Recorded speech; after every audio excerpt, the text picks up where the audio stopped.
Chapter 2. Annoying Traveler.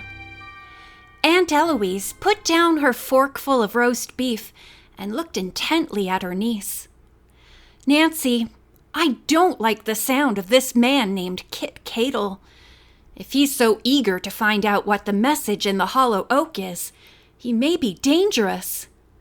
I can't imagine that he would let a girl outsmart him, and if you should succeed, he would be right there to harm and rob you." "Oh, Aunt Eloise, aren't you painting a much worse picture than the way things really are?" Boise Osborne answered, "Eloise, I'm afraid you are. I was merely telling Nancy to keep her eyes open in case this Kit Cadle should still be around. He may have given up the search, just as my friends and I did." "Perhaps you're right," Miss Drew conceded. "Anyway, it would be your father, Nancy, who would make the decision about your going." The girl detective nodded. She realized Aunt Eloise wanted to protect her, but not necessarily stop her from the fun of solving another mystery. Many times before, friends had tried to dissuade Nancy from pursuing the work she loved so much. She found each new mystery intriguing and was always impatient to start solving it. This had been true from her first adventure, The Secret of the Old Clock, to the previous one, The Clue of the Broken Locket.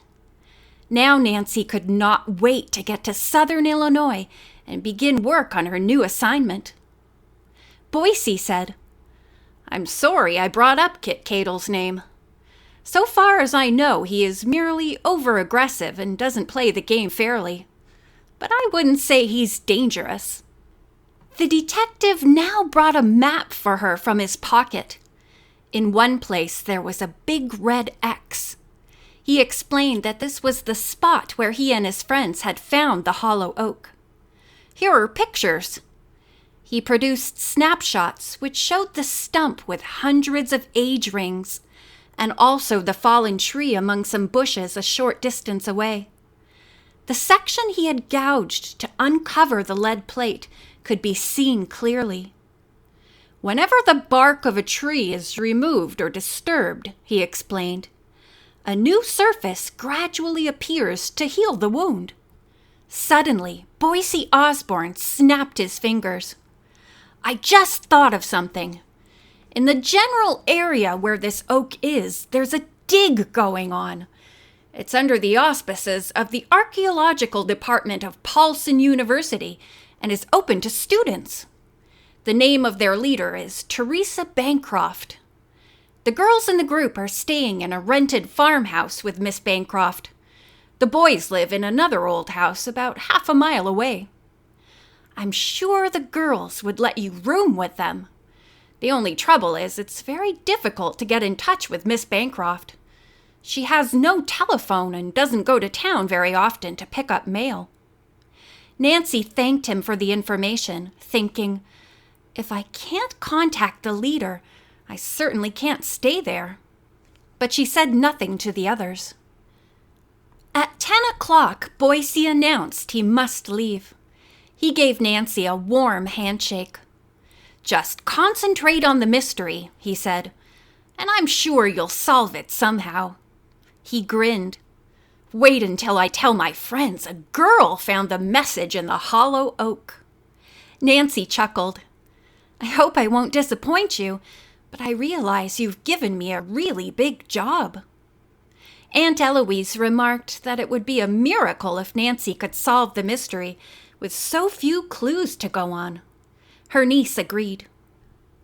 The following morning, after attending Sunday church services with her aunt, she left for home.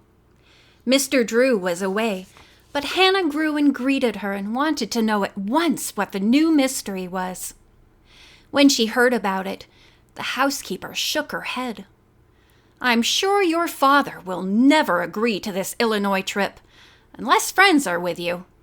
Hannah was right. When Nancy made the proposal to Mr. Drew that evening, he shook his head. Seeing the look of utter disappointment on Nancy's face, he said, When your Aunt Eloise asked me if you could work on this case, she didn't mention you would be by yourself. She probably didn't know. It would be too dangerous for you to go alone, Nancy. But if Bess and George can accompany you, I'll give my consent." The next minute, Nancy was on the phone talking to Bess and telling her about the mystery. "How exciting!" Bess exclaimed. "But what's this about a dig?" Nancy told her, whereupon Bess cried out, "You mean you might have to help dig up a skeleton?" "Oh, I don't think so," Nancy replied. "But that's what these students are doing. We just board at the farmhouse." "We?" Bess asked. "You and George and I." "When are you going?" Bess asked. "Tomorrow, maybe." Bess said that this would be impossible for her and George. "I guess you forgot that our cousin, Marion Shaw, is being married next week and we're to be bridesmaids." "Of course," said Nancy.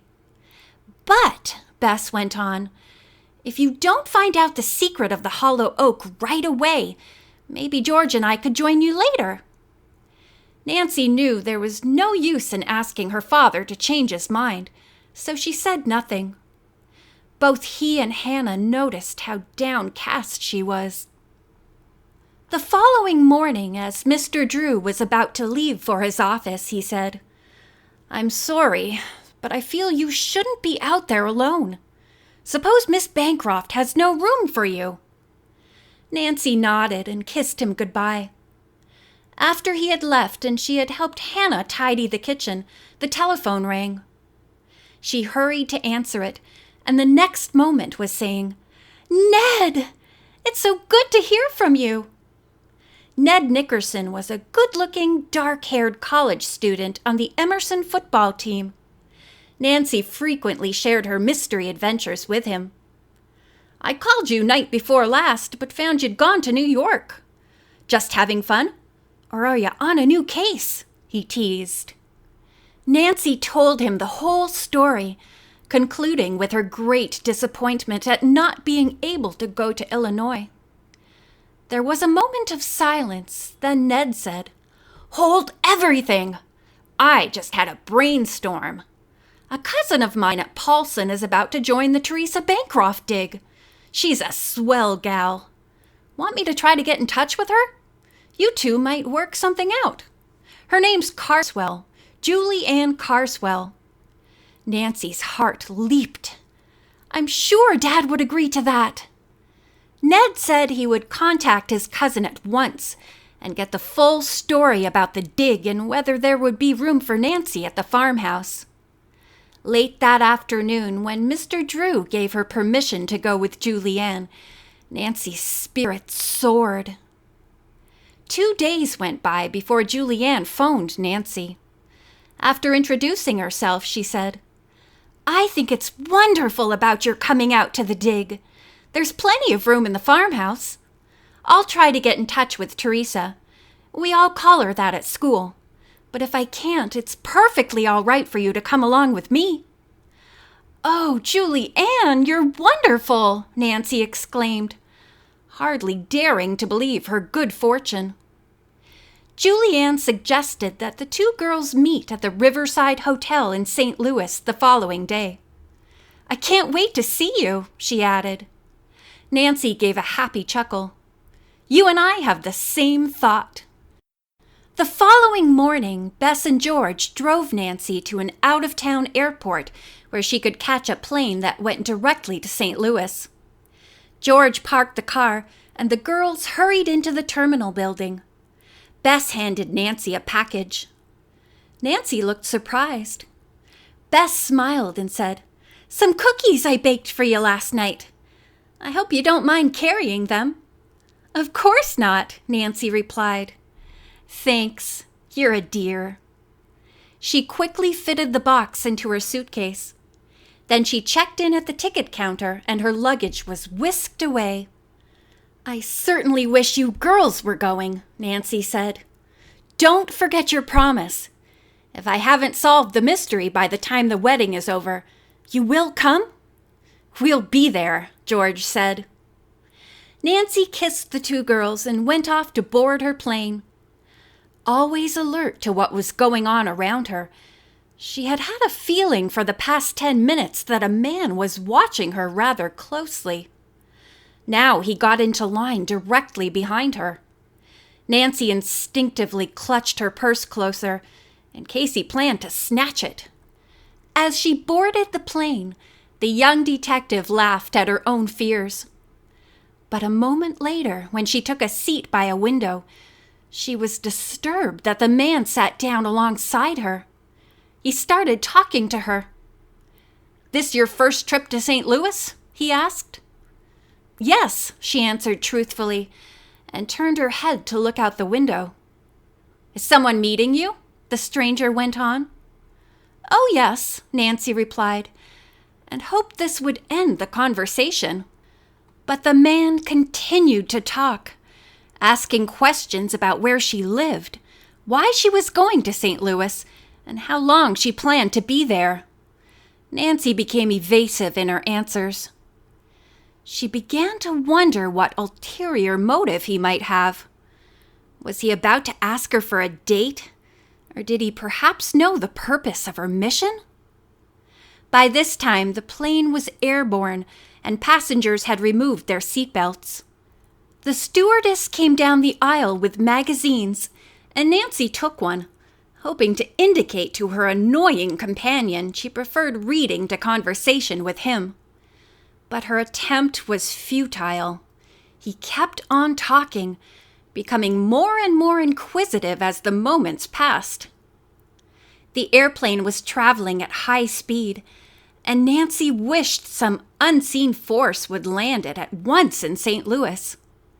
Since this was not possible, she decided to get up and walk back to the galley where she could hear preparations for luncheon being started. Nancy stood up. "Excuse me," she said, and stepped across the man's feet.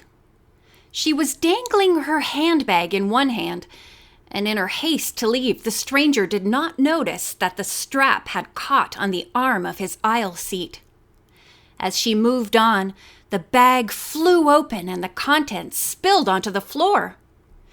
Instantly, her seatmate jumped up and began to help her collect the various articles. To her annoyance, he looked at each one carefully before dropping it into her handbag. A woman passenger across the aisle had also arisen and assisted Nancy in retrieving her personal belongings. "It's a shame," the woman said. Then she whispered, "You better get away from that man. He's a troublemaker." "What do you mean?" Nancy asked. Before the woman could reply, the plane hit an air pocket. As the craft dropped, Nancy was sent sprawling in the aisle. End of chapter 2.